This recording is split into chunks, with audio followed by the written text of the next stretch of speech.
चार लोक काय बोलतील याचा विचार आपण का बरं करायचा? कारण आपण रडत असताना ते येतात का आपल्याला धीर द्यायला? आपण त्रासात असताना ते येतात का आपल्याला समजवायला?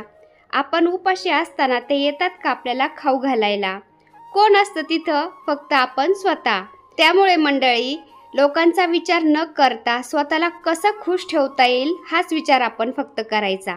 त्यामुळे तर तुकोबराया म्हणतात, पात्रता नसलेली लोक ज्या वेळेस आपल्या विरुद्ध निंदा करतात ना, तेव्हा हताश होऊन अजिबात जायचं नाही. त्यामुळे तुकोबराय म्हणतात, ढेकणाशी बाज घर उतार चढ केवढे, ढेकणाला पलंग पण त्याच्या किल्ल्याप्रमाणे वाटत असतो. कारण दिवसभर तो त्याच पलंगावर चढ उतार करण्यातच मग्न असतो.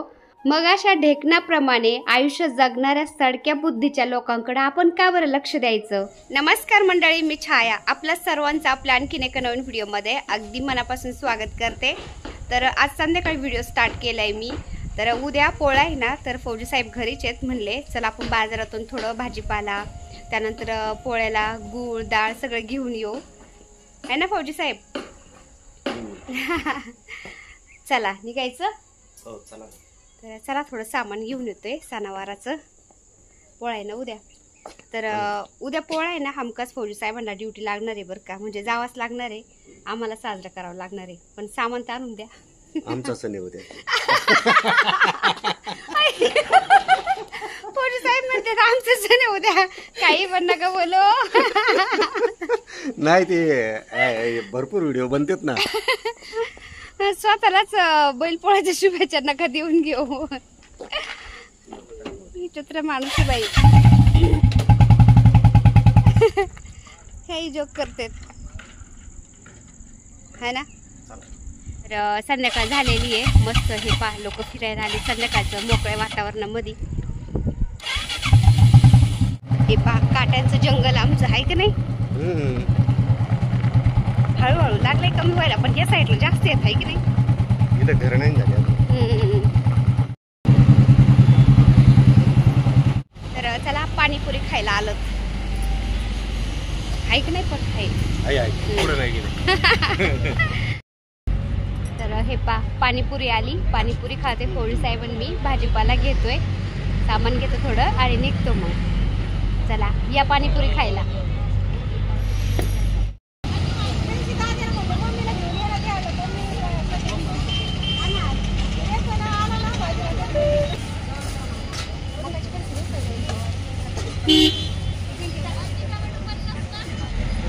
बाहेरच नाही निघत ती, बाहेरच नाही निघत.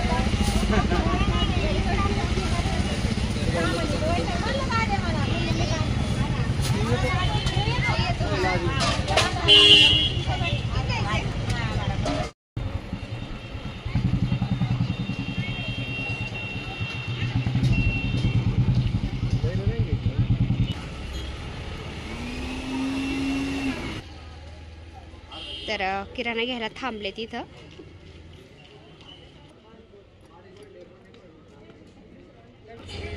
अरे बापरे, चॉकलेट. जरा चॉकलेट घेते फौजी साहेबांनी. अरे तुला घेतली नादी लावाया बघा. मला काय म्हणते, चॉकलेट तुला घेतली नादी लावायला. बघा मला नादी लावी देत आता चॉकलेटनी. हे चित्र माणूस. तर आता तुझ्या तोंडात कशी घालू मी चॉकलेट?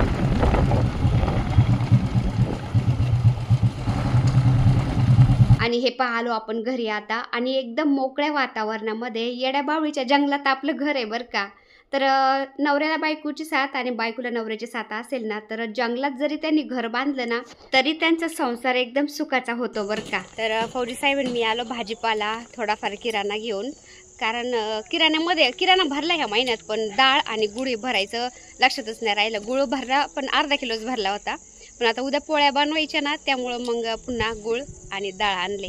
सागर, ए सागू, ए दादा. का हो सागर, ऐक ना रे, एवढं डिक्की मधलं सामान काढून ठेव ना. संध्याकाळ झाली ना, मुलं न सांगता बाहेरच्या लाईटी लावित आहेत. हो चला, आले. फौजी साहेब म्हणते बसायला ये थोडंसं बाहेर. हे पा आपलं गार्डन काय कमी आहे का इथं बाहेर बसायला, तरी पण म्हणते ते तिकडे जाऊन बसायचंय आता मोकळ्या वातावरणामध्ये त्यांना.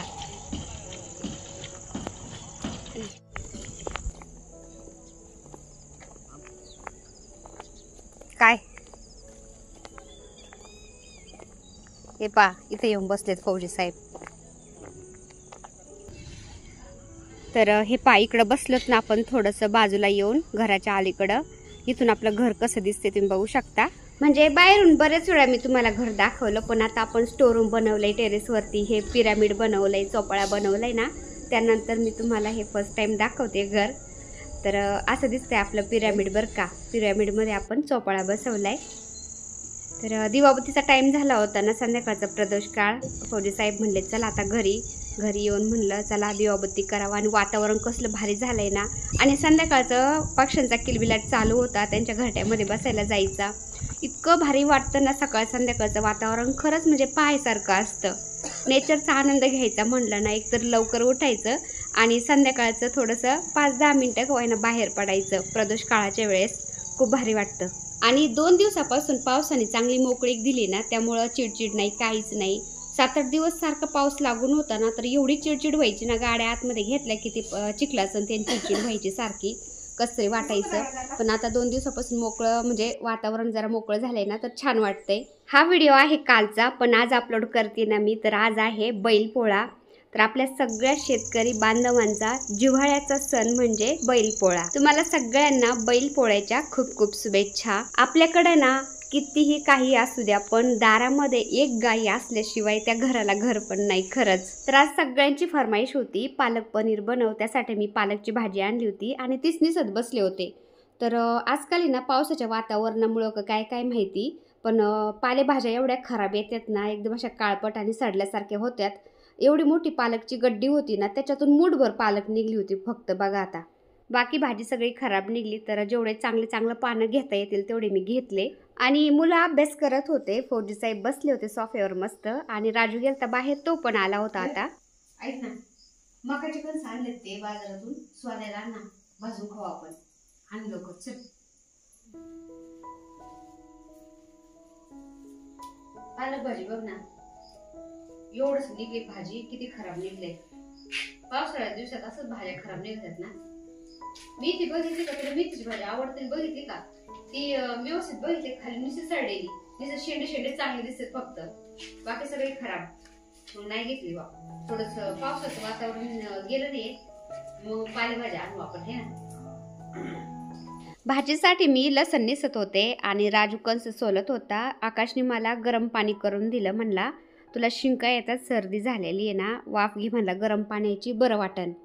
तर मी वाफ घेते. तर दिवसातून मला 2-3 वेळा तरी गरम पाण्याची वाफ घ्यावी लागते. पावसाळ्यामध्ये थंडीमध्ये मला सायनसचा एवढा प्रॉब्लेम होतो ना, खूप त्रास होतो ताईंनो.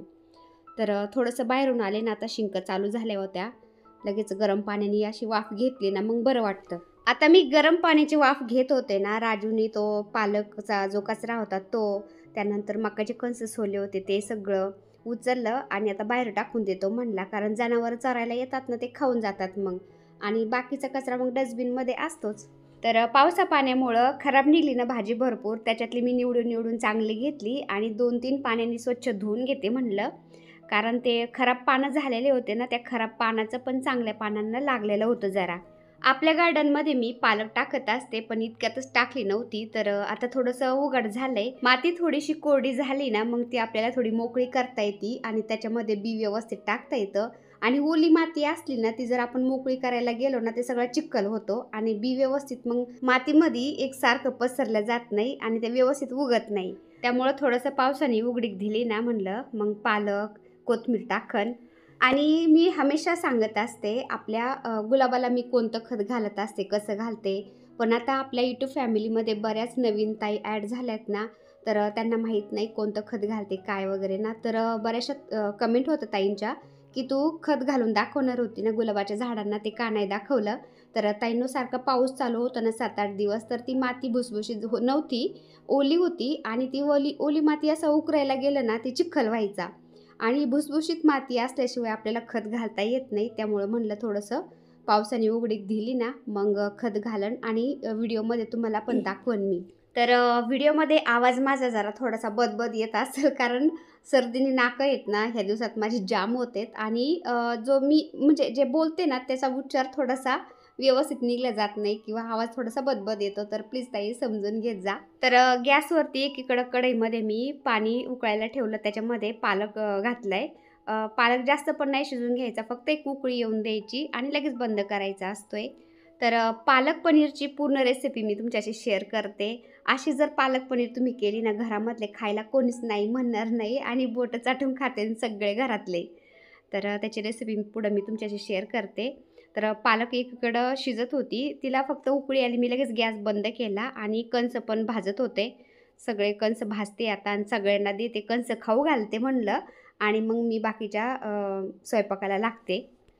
तर पालक मी शिजायला घातली होती कढईमध्ये ना, पालकला एक उकळी आली, लगेच मी गॅस बंद केला होता आणि ती पालक आता गरम पाण्यातून काढून मी थंड पाण्यात घालते.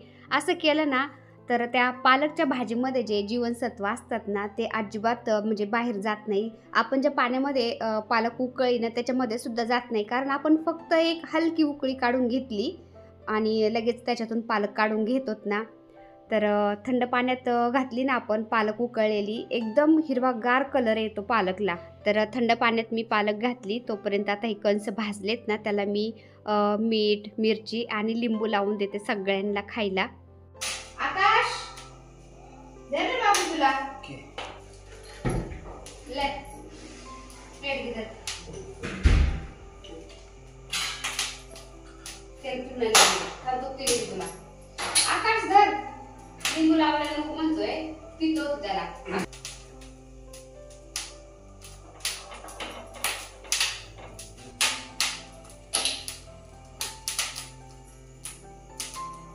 थंड पाणी टाकलं, पालक पाणी थंड हिरवीगार झाली मस्त.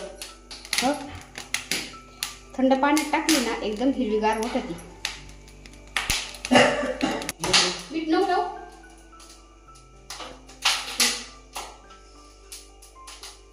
थोडं मीठ असं लावायचे, लिंबू नाही लावा.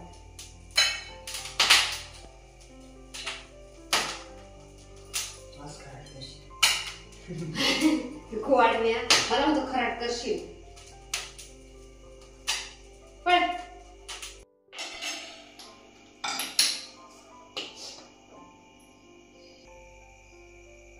हे पा कुठं लीक होतंय, काही कमेंट होत्या की तेल लीक वगैरे होतं काय, तर काहीच नाही होत बरं का ताईंनो. हे पा एकदम व्यवस्थित ते तेल निघतं आणि जेवढं पाहिजे तेवढं, जास्त पण निघत नाही. हे पा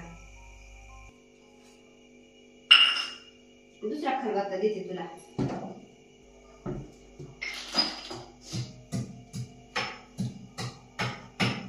आता चला मी पालक पनीरची रेसिपी आज तुमच्याशी शेअर करते. तर कढईमध्ये थोडंसं तेल घेतलं, त्याच्यामध्ये जिरी घातली आणि जिरी थोडी तडतडली की त्याच्यामध्ये 2-3 कांदे असे बारीक कापून घेतलेले टाकलेत. आणि कांदा एकदम असा कच्चा पण नाही ठेवायचा आणि जास्त जळून पण नाही द्यायचा. थोडा ब्राऊन कलर यायला लागला ना लगेच आता त्याच्यामध्ये ठेचून घेतलेला थोडासा लसूण घालते आणि बाकीचा ठेचलेला लसूण मी साईडला ठेवलाय. नंतर फोडणीसाठी वरून फोडणी पण घालायची असते आपल्याला लसणाची आणि जिरीची. तर लसूण घातल्यानंतर 1-2 टोमॅटो बारकाले, एकदम मोठा असेल तर एकच घ्यायचं आणि छोटाले असेल तर 2 टोमॅटो घ्यायचे आणि टोमॅटोची ग्रेव्ही करून त्याच्यामध्ये घालायची आणि थोडंसं परतून घ्यायचं तेल सुटेपर्यंत. तर आता याच्यामध्ये मी मसाले घालते. चवीनुसार मीठ घातलं मी आणि हळद घातली, लाल मिर्च पावडर, थोडासा गरम मसाला, घरचा मसाला असेल तर तोही तुम्ही थोडासा घालू शकता किंवा हिरवी मिरची जर घालायची असेल ना तर त्या पण आपण 2-3 घालू शकतो. पण आपल्याला कसं तिखट लागतंय ना तर त्यानुसार आपण तिखट घालायचं. लाल मिर्च पावडर, हिरवी मिरची. नाही तर जास्त तिखट झालं तर मग ते घरातले पुन्हा ओरडते. आम्हाला तर अजिबात जास्त तिखट चालत नाही, त्यामुळं बारकाले 2 चमचे मी लाल मिर्च पावडर घातली आणि आता थोडासा गरम मसाला घालते फक्त. फ्लेवर छान येतो त्यासाठी, बाकी काही नाही. तर आता टोमॅटोची ग्रेव्ही घातल्यानंतर किती छान तेल सुटले आपल्या मसाल्याला, तुम्ही बघू शकता. आता ह्या स्टेजवर आलं ना आपण 1 चमचाभर फक्त बेसन पीठ घालायचं, जास्त नाही घालायचं. 1च चमचा घालायचं आणि मस्त असं मसाल्यामध्ये भाजून घ्यायचं, परतून घ्यायचं चांगलं, म्हणजे ते कच्चं राहणार नाही. तर 1 चमचा आपण बेसन पीठ घातलं ना याच्यामध्ये, त्याने काय होतं आपल्या भाजीला खूप छान असं बाइंडिंग येतं, म्हणजे एकजीव होती ती. एकीकडं पाणी आणि एकीकडं भाजी असं होत नाही. ते मस्त घट्टसरपणा येतो भाजीला आणि चव पण एकदम छान लागते. त्यासाठी 1 चमचाभर बेसन घालायचं फक्त. ते भाजून झाल्यानंतर थोडंसं पाणी घातलं मी आणि ग्रेव्ही चांगली एकजीव करून घेतली. त्यानंतर आपण पाण्यामध्ये पालक टाकली होती ना थंड पाण्यामध्ये, ते थोडंसं हलकं पाणी काढून घेते त्याचं असं आणि मिक्सरला ते फिरून घेते. एकदम बारीक पेस्ट करायची त्याची थोडंसं पाणी घालून. तर पाण्यामध्ये जास्त शिजून नव्हते दिली ना मी पालक, लगेच थंड पाण्यामध्ये घातली होती ना, त्यामुळं त्या पालकमधले जे जीवनसत्व आहेत ना ते अजिबात निघले नव्हते. ते हिरवेगार भाजीमध्ये तसेच राहिले होते. पाण्यामधून काढलं मी आणि मिक्सरला थोडंसं पाणी घालून एकदम बारीक पेस्ट करून घेतली आणि मिक्सरला पालक फिरून घेऊपर्यंत ह्या ग्रेव्हीला किती छान तेल सुटलंय ना. आता पालकची पेस्ट करून घेतलेली मी त्या मसाल्यामध्ये घातली आणि आता थोडंसं हलवून घेते. तुम्ही बघू शकता किती छान कलर आलाय भाजीला. पालकचा आहे ना असा एकदम मातट वास येतो, मातट लागती ना, त्यामुळं ते पालक खायला कोणी नको म्हणतं. पण मी अशा पद्धतीने पालकची भाजी करत असते ना, पालक पनीर घरातल्या सगळ्यांना आवडती. तर हे हलवून घेतलं मी जरा आता आणि मिक्सरचं भांडं धुवून थोडंसं पाणी घातलं मी पुन्हा त्याच्यामध्ये. तर इथं घट्ट पातळ कशी लागते ना आपल्याला भाजी त्यानुसार थोडंसं पाणी घालायचं. पण चपातीबरोबर ही भाजी ना घट्टच छान लागती. आता पनीर आहे ना मी कापून घेतलं आणि धुवून घेतलं आणि मग त्याच्यामध्ये घालते. भाजून वगैरे काहीच नाही घेतलं, कारण आपण पनीर त्या ह्या भाजीमध्ये घातलं ना, एक उकळी येऊन देणार आहेत, त्यामुळं ते थोडंसं शिजून जातं. कारण आजकाल आहे ना पावसाळ्याच्या दिवसामध्ये एवढे कुत्र्यांना रेबीज होऊ राहिलेत ना, रेबीज झालेले कुत्रे काय करतात, जनावरांना चावतात आणि ते जनावरांच्या मालकांना पण कळत नाही बरं का, समजत नाही, त्यांची काही चुकी नाही. रात्रीचं येऊन ते चावतात असं बाहेर जर जनावरं असले तर. आणि मग ते समजत नाही ना, मग ते त्या कच्च्या दुधापासून जर पनीर बनवलं, आपण जर ते कच्चं पनीर खाल्लं बिना भाजलेलं बिना शिजवलेलं, तर ते आपल्याला रेबीज होण्याची शक्यता असते. त्यामुळे ना ते पनीर आणलं ना थोडं भाजून घ्यायचं किंवा असं गरम पाण्यातून काढायचं, म्हणजे त्याच्यातले सगळे जर्म्स मरून जातात नाही का. तर ताईंनो, कच्चं दूध मुलांना पण द्यायचं नाही आणि तुम्ही पण घ्यायचं नाही तापवल्याशिवाय ह्या दिवसात तरी बरं का. कारण एक केस झाली ना अशीच, त्यामुळं मी तुम्हाला सांगते काळजी घ्या पावसाळ्याच्या दिवसामध्ये तरी. तर भाजीला वरून फोडणी द्यायची ना, त्यासाठी मी छोट्या फोडणीच्या भांड्यामध्ये थोडं तेल घेतलं, त्याच्यामध्ये जिरे घातली आणि लसण ठेचलेला थोडासा घातलाय आणि गरम गरम फोडणी वरून घालायची, म्हणजे खूप छान फ्लेवर येतो भाजीला बरं का आणि चव पण खूप छान लागते. आता फोडणी घातल्यानंतर थोडंसं हलवून घेतलं मी आणि कसं तेल सुटायला लागले भाजीला तुम्ही बघू शकता. आता इथं काय करायचं, आपल्याला आवडत जर असेल ना तर दुधावरची साय थोडीशी वाटीमध्ये अशी फेटून घ्यायची, क्रीम टाईप, क्रीम जशी असते ना तसं. तर ती दुधावरची साय मी फेटून घेतली जरा आणि क्रीमसारखे केले त्याला आणि वरतून थोडीशी घालते असं गार्निशिंगसाठी आणि चव पण छान लागते भाजीची बरं का. तर अशी थोडी साई फेटून घालायची किंवा तुमच्याकडं क्रीम असेल, तुम्हाला आवडत असेल तर दुधाची क्रीम असते मिळते ती पण तुम्ही घालू शकता. तर ताईंनो, ही पालक पनीर एवढी भारी लागते ना, सगळ्यांना आवडती. आमच्या घरात तर सगळ्यांना आवडती. पहिलं कोणी खात नव्हतं, पण ह्या पद्धतीने मी पालक पनीर करते ना तर सगळ्यांना आवडते. नक्की ट्राय करा तुम्ही पण. आता तुम्हाला काय दाखवते मी, सकाळी हे थोडंसं मी शूट घेतलं होतं. रोटी सिलिकॉन मॅट मागवलं मी हे चपात्या भाकरी करण्यासाठी. चपाती लाटायला पण एवढं भारी ना ताईंनो, खूप छान असं चपाती लाटली जाती. भाकरी पण थापून पाहिली मी, भाकरी पण छान झाल्या जाती. आणि हे सिलिकॉनचं असल्यामुळं हायजेनिक आहे बरं का. आपण स्वयंपाकामध्ये म्हणजे स्वयंपाक करायला वापरू शकतो आणि तसं पण ते काय गरम नाही होणार. ते आपण फक्त चपाती लाटण्यासाठी, भाकरी थापण्यासाठी, पीठ मळण्यासाठीच करणार आहेत, म्हणजे वापरणार आहेत ते. तर आपण बऱ्याचदा पहा सिलिकॉनचे स्पॅच्युला पाहिले असतील तुम्ही, तर स्वयंपाक बनवण्यासाठी, भाजी बनवण्यासाठी सिलिकॉनचे स्पॅच्युला पण वापरतात, सिलिकॉनचे भांडे पण म्हणजे वापरतात. तर मी त्याची पूर्ण माहिती घेऊनच हे सिलिकॉनचे रोटी मॅट म्हणजे मागवलेले आहेत. तर मला खूप आवडले, कारण आपण चपाती लाटायला आहे ना खाली कपडा टाकतो, त्याच्यावरती पीठ जर सांडलं ना ते झटकून निघत नाही, ते धुवा लागतं आणि सारखं सारखं ते धुतलं ते वाळवायचं वगैरे. सिलिकॉनचं हे मॅट आहे ना धुवायला एवढं सोपं आहे ना, नुसतं पाण्याखाली धरलं तरी ते सगळं निघून जातं. म्हणजे जसं नॉनस्टिकी भांडं असतं ना त्याचप्रमाणे हे, याला अजिबात काही चिपकत नाही. धुवायला पण सोपं आहे. त्याच्यावरती आपण भाकरीचं पीठ मळलं, गव्हाचं पीठ मळलं तरी ते खाली अजिबात चिपकल्या जात नाही. आणि चपातीला एकदा पीठ लावलं ना परत परत पीठ लावायची सुद्धा गरज पडत नाही. आणि चपातीला जास्त पीठ लावून जर आपण तव्यावर टाकली ना चपाती, तर ते एक्स्ट्राचं जास्तीचं पीठ ते जळायला जातं आणि चपाती आपली काळपट होती. तर याला पीठ जास्त लागत नाही, त्यामुळं चपाती एवढी छान होती ना ताईंनो. तर हे पा, अजिबात पीठ राहिलेलं नाही त्याला आणि अजिबात चिपकत नाही खाली. आणि हे रोटी मॅट आहे ना, आपण किचन वाट्यावर एकदा टाकलं ना ते इकडं तिकडं हलल्यासुद्धा जात नाही बरं का. तर हायजेनिकच्या दृष्टीनेच हे रोटी मॅट बनवलेलं आहे. मी त्याची माहिती घेतली पूर्ण, त्यानंतरच मागवलं आहे. तर तुम्हालाही हवं असेल तर त्याची लिंक मी खाली टॅग करते आणि डिस्क्रिप्शनमध्ये पण देते. तुम्हाला हवं असेल तर तुम्ही मागवू शकता त्या लिंकवरून. तर मस्त चपाती लाटल्या गेली, तुम्ही बघू शकता अजिबात पीठ राहिलं नाही त्याला. आता मी भाजून पण दाखवते. आणि हे मॅट आहेत ना कॉम्बोमध्ये होते, एक नव्हतं मिळत, त्यामुळे मला 2 मागावे लागले. तर ₹250 मला हे 2 मॅट मिळालेत. तर काल मी तांदळाच्या भाकरी पण केल्या होत्या त्याच्यावर ना, भाकरी पण एवढ्या भारी झाल्या जातात. पीठ मळलं ना मी भाकरीचं, तांदळाच्या भाकरीचं, तर अजिबात खाली चिपकत नाही बरं का. खूप छान असं भाकरीचं पीठसुद्धा मळलं जातं, नॉनस्टिक आहे आणि जरा ते असं रुंद आहे ना, अजिबात राडा होत नाही कसलाच खाली. आणि हे काय प्रमोशन नाही बरं का ताईंनो, मला आवडलं आणि ते छान वाटलं, त्यामुळे मी तुम्हाला सांगते. तर चला छोटासा व्हिडिओ मी इथंच एंड करते. व्हिडिओ आवडला असेल तर एक लाईक नक्की करत जा ताईंनो. चॅनलवर नवीन असाल तर प्लीज आपल्या चॅनलला सबस्क्राईब पण करा. पूर्ण व्हिडिओ बघितला त्यासाठी सर्वांची मनापासून आभारी आहे.